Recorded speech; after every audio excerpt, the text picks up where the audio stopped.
Welcome to the Control the Room podcast, a series devoted to the exploration of meeting culture and uncovering cures for the common meeting. Some meetings have tight control and others are loose. To control the room means achieving outcomes while striking a balance between imposing and removing structure, asserting and distributing power, leaning in and leaning out, all in the service of having a truly magical meeting.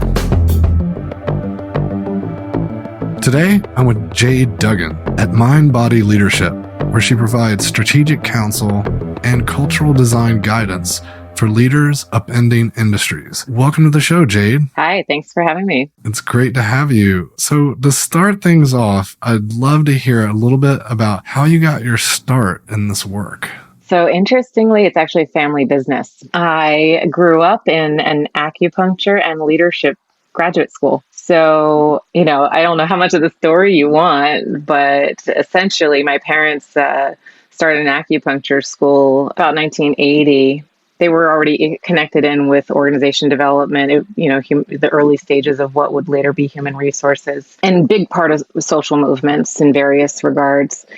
But early on in the acupuncture clinical programs, some of the other people in the leadership world came to them and said, "You're doing something, and we want to learn how to do it." And so they began a program that later became, I think, the first master's degree in transformative leadership and social change in the U.S. Wow, very cool. And so what was the connection to acupuncture? How did they make that transition from acupuncture to transformative leadership? So interestingly, I don't know that it's so much of a leap. So organization development has a lot of, I'm a history person, so it actually has a lot of sort of roots with the human potential movement and other things that actually have a lot of Eastern, right, if you want to go appropriative, maybe influences in it. And my parents came across acupuncture actually as they were traveling the world and had a couple of different physiological ailments and got sent to a guy in rural UK, actually, who treated them, but more importantly said to my father, "Your hands are very wise. They were protecting your heart."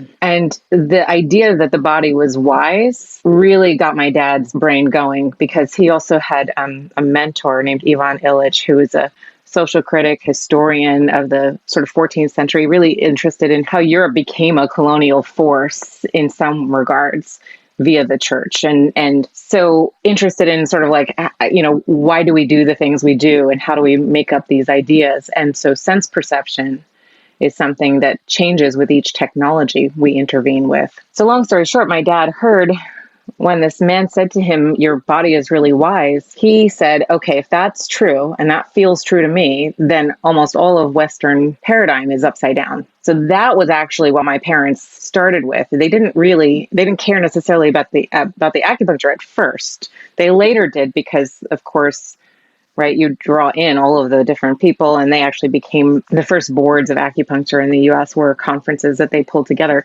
essentially around the time that Korean acupuncturists in California started being arrested for technically practicing medicine without a license, right? So I don't know if some doctor decided that the turf was being stepped on or something, but that was when they realized they had to actually integrate with the Western medicine model to some extent in order to continue to be able to practice. So they were actually instrumental in getting it licensed in all of these states. So acupuncture was one thing, but actually acupuncture as a vehicle for social change and social reform, thinking about the body as a sort of wise, as a wisdom teacher for life. Because the other piece of that was kind of interesting was that, he said to my dad, "Your hands are protecting your heart," and hadn't said anything, but about 3 weeks later, there was an article in the New York Times that the medicine my father had been given for dysentery was being pulled off the market because it was causing heart attacks. But the acupuncturists hadn't known anything about that. So they actually then they insisted that he teach them. But really what he was teaching them and what they realized he was teaching them was stay in your senses, don't make up a lot of stories, right? All of this. And it was pretty classical version of acupuncture that had been largely actually destroyed via communism in China. So what was often practiced by that time in China was a more modern version of medicine that was actually intended to get people back on the line, back to work very quickly. And so what he was teaching them was actually something that had been kept on the side between Japan and France. So all of this comes back to essentially in 1983, the Rouse Company is a developer coming to the acupuncture clinic because they're all in this planned city of Columbia, Maryland, which is also kind of an interesting economic, ethnic, idealistic, really, a planned city to try to right some of the wrongs in the world. And they came and they said, you're doing something and it's not really about the needles, and we want you to teach it to us, because if you don't teach it to us, you're doing the world a disservice. And so out of that first started a program called Sophia, and it was about 5 elements, and it was about the seasons, and it was still very like hippie and a little bit sort of like enmeshed in the acupuncture world and conversations to some extent. And I still think that way, actually. When I practice, I think I'm teaching leaders mostly to be the needle in the company. Interesting. I want to come back to the wise hands and this notion that the body is perhaps an antenna or an instrument that can help us see and feel things in ways that sense, it's sensory organ. And it's something that we talk about a lot in our facilitation training. So I think this might be a really interesting angle to explore with you, given your history there. So how can leaders tap into this ability to use their body as an antenna or a way of sensing what's happening? Well, maybe the best way to do that would be, tell me a little bit more about how your facilitation training currently works, or maybe even something, I do a fair amount of facilitating myself, and it's, at some point something will come up and that you have to train your facilitators to navigate that moment in a particular way. And so is there one that's like a common one or that came up recently for you in something? Well, the way we introduce it is through a bit of mindfulness, just taking a moment to first just check in. Like, are you feeling hot right now? Do you feel is there a little sweat in your armpits, or, what's your body doing right now? Like, let's check in with it. And after experiencing that moment, actually have a little debrief and discussion with them about how often do you check in with yourself before you walk into a room that you're about to facilitate or a Zoom that you're about to facilitate. How often have you walked in feeling like your heart is racing, or that it feels uncomfortable or on edge, or you already know, or in your head, you're already convinced that everyone's thinking in a certain way because of some feeling or some energy you're bringing into the room. And so tapping into that is the first step. And usually the second step is asking the room, or asking yourself, is this something I'm bringing in? Or is this something that the room is doing to me? Because if it's something I'm bringing in, I don't need to dump that on everyone. If it's something that's already in the room, I need to not let it influence me, and then also find out what it is, because my assumptions on what it is might be incorrect. And until I ask, I don't know. Yeah. So essentially, you're already doing a lot of what I'm talking about. And what I often am doing is actually taking it sort of the next few steps, which is, how do I recognize, and I don't think in terms of causality. Causality is kind of a modern Western idea. Mutual arising is sort of an older construct in which this happens here and this happens here, almost like entanglement, actually. And what that does is it also allows me to recognize that no one's doing it to me and I'm not doing it to someone else. And so it gives me a little bit of space then to say, I have this sensation in my body. And then I can say, anybody else notice that they have a sensation in their body? So I can check it out without it having to be an idea that I'm making people feel a certain way. But it still honors the fact that, I don't know how much you talk about resonance, or, when you play a violin string over here, if you've got a guitar that has the same, or another violin nearby, that same string will vibrate. Do you know this construct? Oh, yeah. That's one of my favorite innovation stories, actually. There was an innovation challenge, And a chip manufacturer, potato chip, was wanting to make a fat-free chip. And they're like, how do we do that? And they're trying to get the oils out of the chip. And the winner was a violin player. They said, resonate the chip at the resonant frequency of the oil and it'll just jump off the chip. Yeah, right. So you get that happens. And most people don't know how to tune their own resonance, right? So they don't actually know how to play the violin that they are.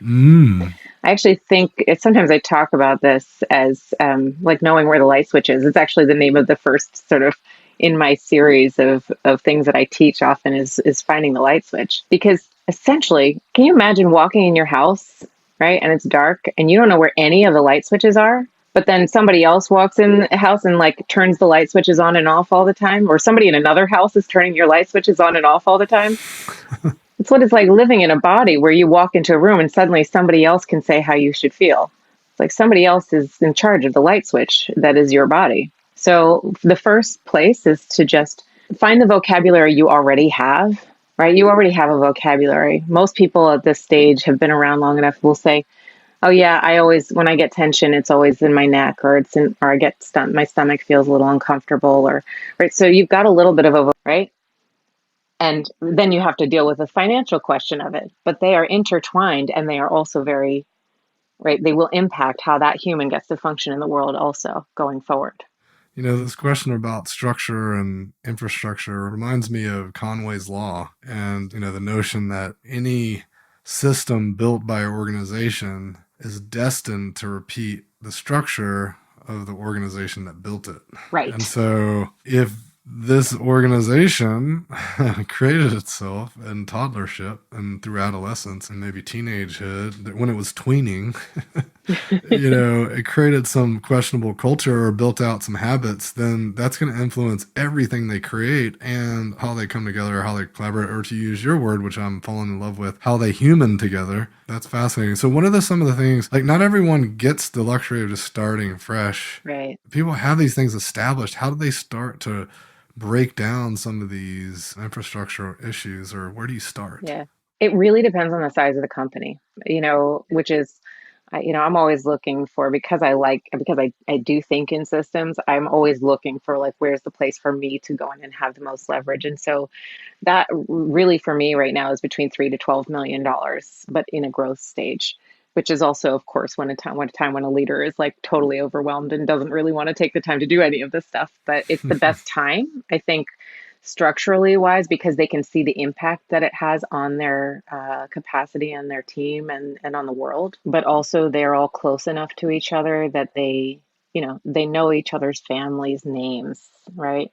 Maybe not everybody knows everybody, but there's still that feeling. And these are the size businesses that actually used to create local stability in economies, and now are creating an interesting network of non-local but still integrated economies of, right, it's still a community in a way that it creates, but it also, because it's non-local, can create like more equity, right? If you hire somebody, right, I know there's this thing where smaller companies tend to like hire somebody in the Philippines because it's cheaper, but actually if you pay them as much as you would somebody in the US, you actually begin to change the infrastructure of the globe. And most people at that stage are not thinking of themselves as a global company, and yet they have contractors all over the world, right? Because even the structure of employment is breaking down because it's so nationalized, right?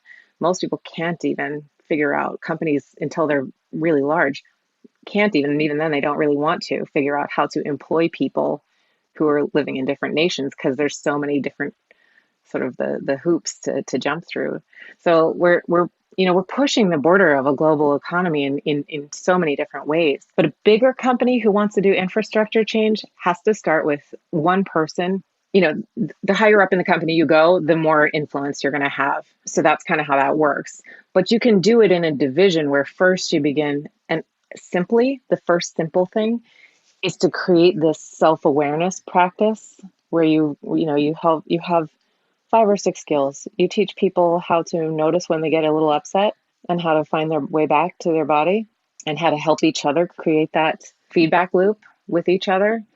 And then you have a few other skills that you actually keep recognizing as embodied habits: acknowledgement, making clear requests, knowing the difference, right?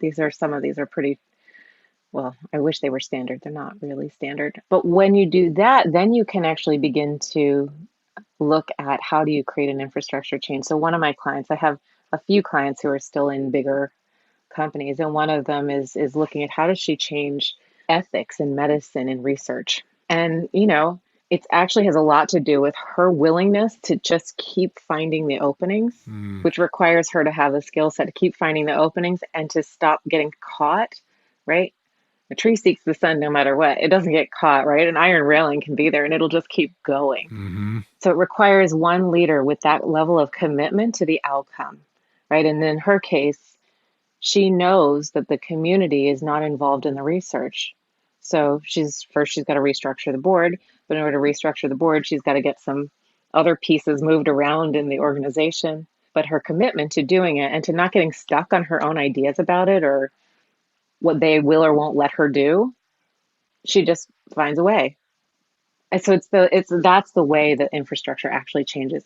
And it's also the way it's built. It's actually individuals' decisions and capacity to keep finding a way through. You mentioned something earlier in the pre-show chat around micro habits, and that really kind of struck a chord with me around this idea of, we have to create wins that we can recognize as wins. And, we're not going to jump around that iron obstruction in a day, but, if we make a little move and another little move and another little move, we get there. Yeah. What I really love about micro habits, it's such a funny term, but practice is what it would have been called in any ancient tradition. But the thing that I love about these little micro habits is that they give you, and people, right? This is how humans work. We need the little hit of win. Oh, I did that. I managed to sidestep that place where I normally would have gotten upset today. And that you get that little hit of my body feels easier now than it did. There's another reason learning that vocabulary is to go, oh, you know what? I used to get tightness in my belly every time I had to figure out what we were going to have for dinner. And now I don't have that anymore. I didn't have that today. Oh my gosh, look at that. Easy peasy. I was also really fascinated about this notion of like observation, but then using the observation as a way of recognizing potential interrupt points. Yeah.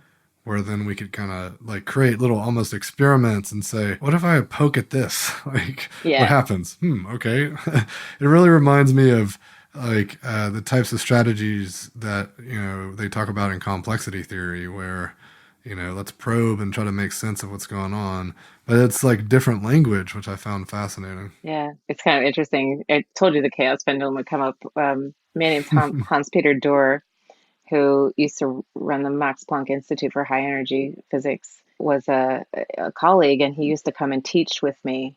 And he used to carry one of these triple pendulums around. But there are a lot of dovetails, right? Complexity theory is also essentially, for me, it's kind of fascinating to watch science figure out things that ancient, cultures have been sort of trying to tell us.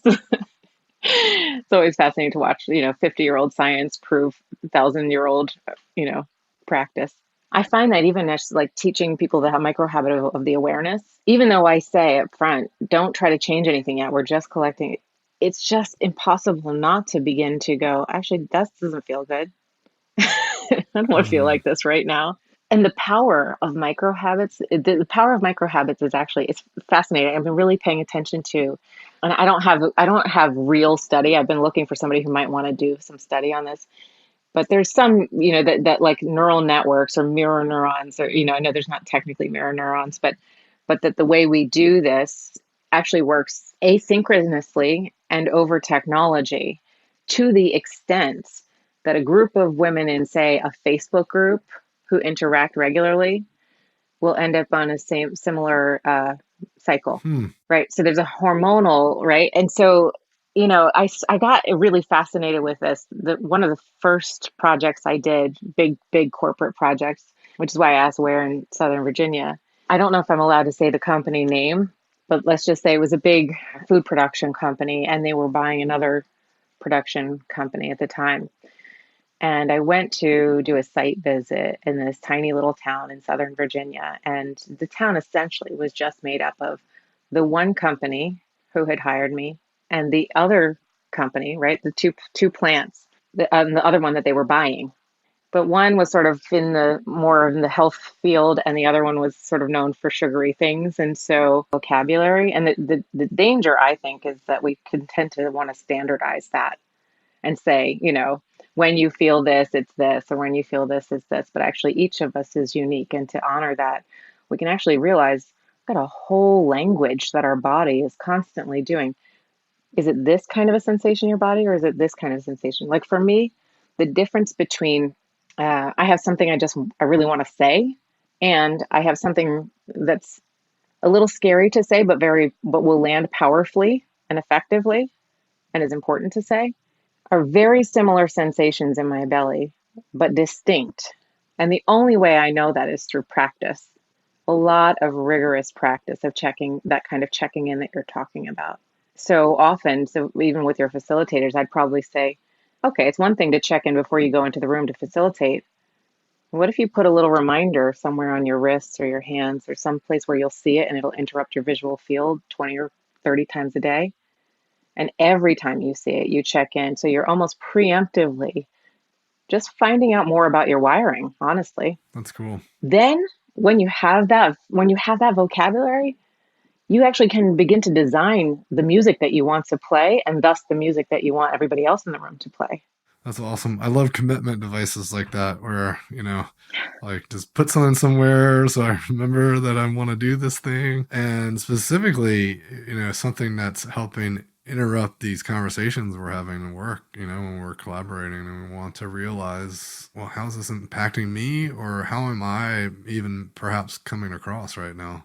Yeah, and like it's not, when I think about work, it's not just at work, right? But diplomacy is the same practice. Mm, How can I actually see whether or not my body is tuned to something that creates possibility between us and the so-called other? Or is my body tuned for, yeah, or am I still tuned to some other fear frequency or some other sensation? I don't like the word frequency because I like to stay in the realm of phenomenology because mm. it keeps us out of our biases to an extent. So you kind of caught me with this concept of like someone else kind of turning the lights on and off. And I wonder, even if you understand your light switches, is it still possible for someone to hijack? Oh yeah, all the time. I think when you're no longer in conversation with other humans and you're no longer able to, have some sensation, we're built for seeing and hearing each other and for this kind of resonance. We are. So I think when, the day that you no longer have access to that, you either turn into ether or I don't know what happens, This is enlightenment maybe, or maybe it's not. Maybe it's death. I don't know. But my practice is always that I would like to be fully present even in the moment of my own death. Hmm. And I don't know when that will be. And the question is, when somebody else has hijacked my system, I'm no longer fully present to my own senses, which also makes me very ineffective with whomever I'm with.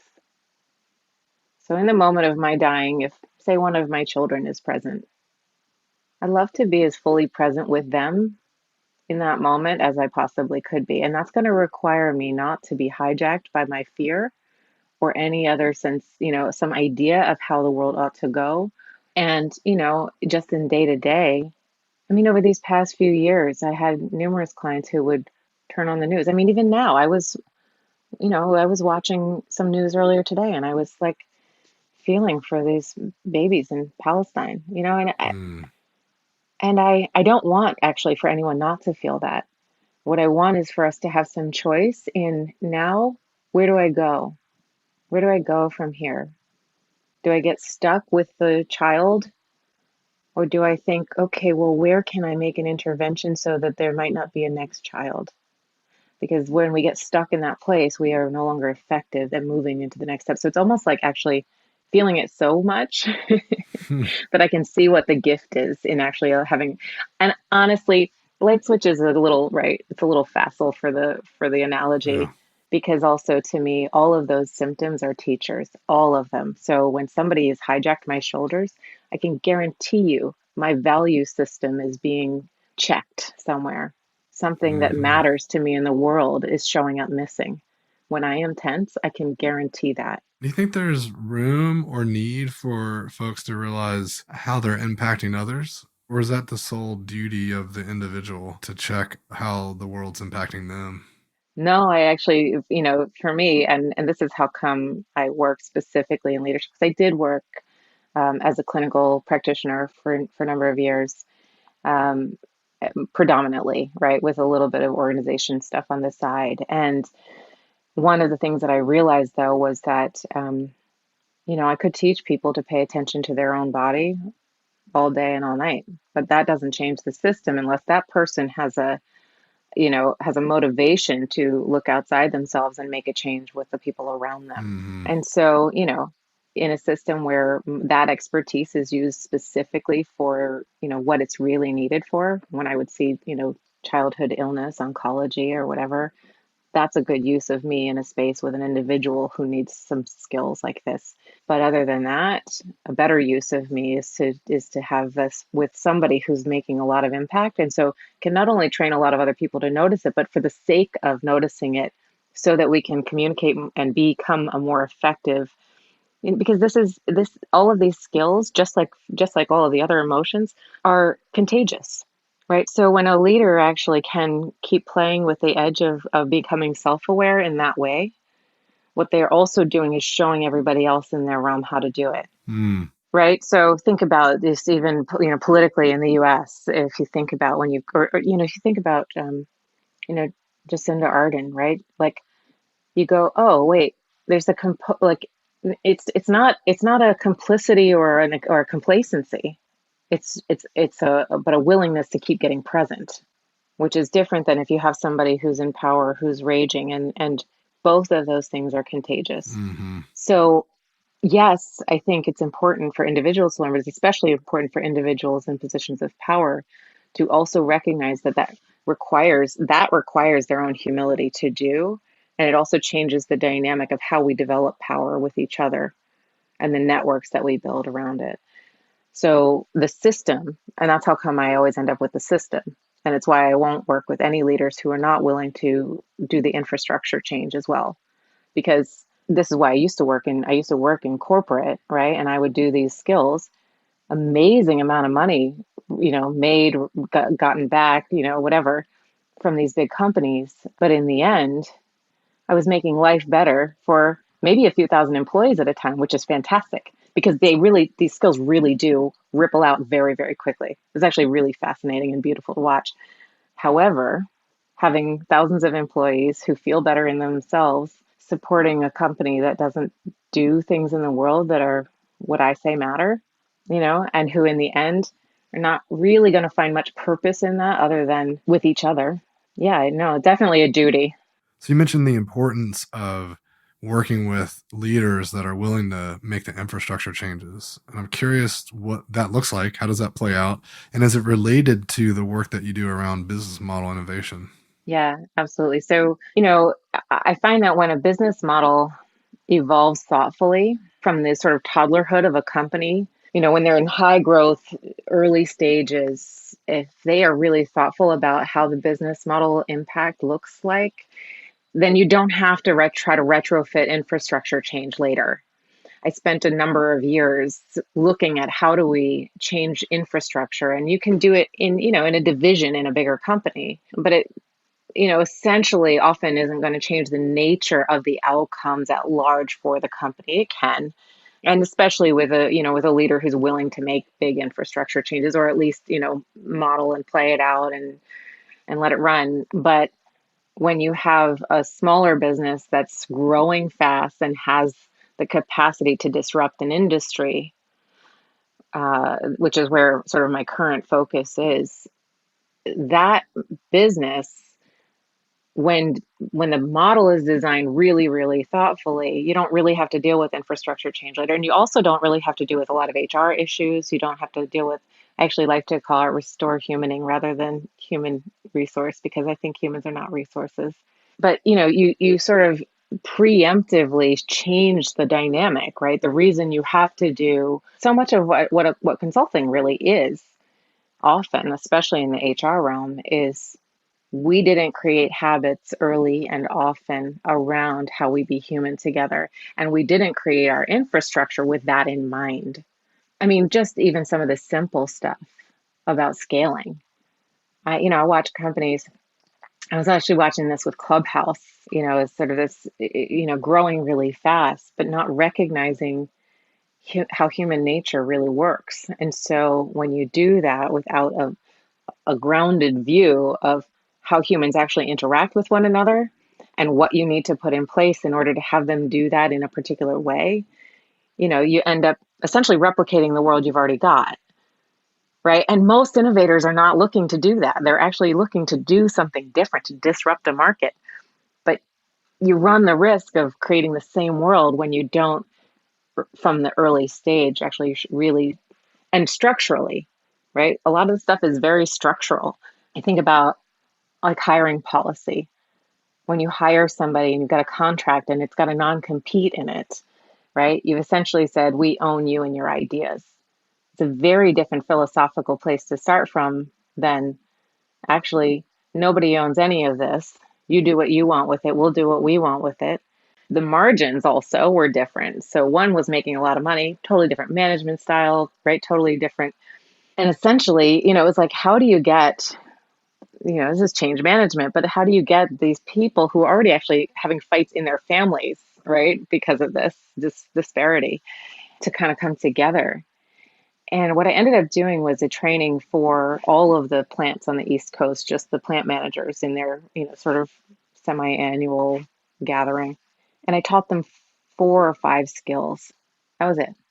And I found out later, I mean, it was amazing. The experience was just amazing because of the way things went down, the amount of emotion in the room, the amount of people who had been with the company for like literally 40 or 50 years and saying, never been in such a powerful place. Right? Because they're tangible, practical things that they could go implement. And we have them go do it right away. But the really powerful thing was that I found out later, year over year, the accident rates on the plant floors went down 50% year over year for 2 years straight in every plant except for the one plant whose manager was not in the room. Wow. I didn't teach anybody except for the 12 people who were in that room. But this was, across 1,000, 1,500 employees at least. 6 hours. I think there's some power in the simplicity of just 5 things too, right? Yeah. Like, how do we focus on like, hey, here's the essential stuff. Want to make sure you really get this. And like, the number 5 is pretty magical. Disney did some research, right? It's like, you don't want to give more than 5 options because then people get like overwhelmed. So like 3 to 5 is kind of the magic territory. So like, I think that's pretty smart just in its simplicity. Plus, like if the stuff you're giving them is powerful, they're going to be more likely to put that powerful stuff to use because it's simple. They're going to remember it. That's amazing. Wow. Did they get that other person trained up? No, because what had happened was I guess that person was leaving to go to another company, had gotten sort of poached, I think, to go to another company. Yeah. And so they were kind of halfway out the door. And I guess that's why they didn't show up for the training. Wow. I mean, I guess with the lack of safety improvements in that factory, you'd think they would want to get after that. So what really happened, and this is right, this goes to the infrastructure question. And this commonly happened to me in these corporate situations. The leader I was originally working with is now a VP of that company. So she got promoted within, I don't know, a couple of months of that project because it changes all of their numbers. Mm-hmm. Because the self-awareness, right? Mindfulness training, all of these things, they just increase engagement, they increase effectiveness, right? You hit your quotas and you get, your number, your KPIs just go out through the roof. And so people come and they say, well, what are you doing? So we were in conversation with, spreading that across another segment, but then she got promoted and moved to another country. And now she's VP of that. It's a Fortune 50 company and she's a VP of it, but she has to then go to the next place. So the contact then changes, which changes the dynamic. So whoever of those managers are still in play may still be doing some level of the work. But this is also why a lot of corporate training just doesn't work because they don't build in follow up. And it's actually another one of the reasons why I prefer to work with the smaller companies where I can say, I refuse to work with you if you won't commit to 6 months. Yep. The coaching, the follow through, the after touch points, so critical. Yeah. Yeah. I want to know what's different. I don't want to know that you checked off the box on leadership development. Wow. And also the thing is like, I think Ed Morrison has a really interesting analogy or model with his strategic doing framework. All of the stuff they talk about in the framework kind of draws on this kind of river rafting metaphor. So, it's like you have a guide, right? Like a river guide. And, it's kind of complexity informed in the sense that, like, sure, they might have gone down the river, but the river is not going to act the same way every time you go down it, right? And so I can teach you how to go down a river, but if you're not necessarily just going to go down it by yourself after sitting here, maybe doing a few drills, right? Right. And so I think that's the thing, like when the reason that the extended coaching works so well is because once they encounter the real live situation and they go, oh, what do I do now? Right. We get a lot of questions from folks that have attended various trainings around collaboration or design thinking or whatever it is. And they say, I've reached master Excalibur level in this training or whatever, but I still don't know how to use it. It's like, I got all this information, but when it's time to run a meeting with the CEO, I clam up because I don't know what to do. Right. So if you're not there in that moment when they're freaking out and clamming up, like those are the real moments of transformation and learning. Yeah. Yeah, totally. It's like, is it really a tool or a skill if when the thing really hits the fan? And this is also what I love about the micro habit kind of way of doing things is what I think about is like, I'm creating the conditions under which when something really hits the fan, my body is already trained to know that I have the tool in my pocket. And so it's like, I don't have to practice on the big rocks. I get to practice on the little rocks, so that just is so powerful, I think, to have the skills be that used that way. Yeah, that's fantastic. I love it. Well, gosh, I didn't think we would go from acupuncture to micro habits and extended coaching programs for retention, but here we are. And I think that brings us to a nice place to close.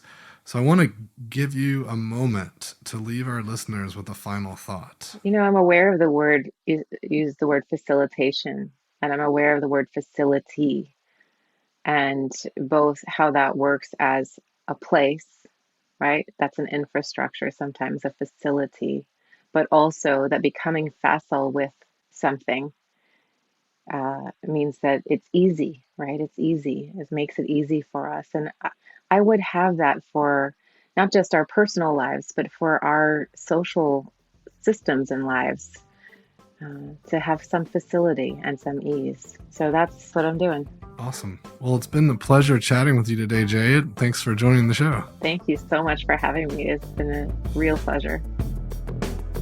Thanks for joining me for another episode of Control the Room. Don't forget to subscribe to receive updates when new episodes are released. And if you want more, head over to our blog where I post weekly articles and resources about working better together. voltagecontrol.com.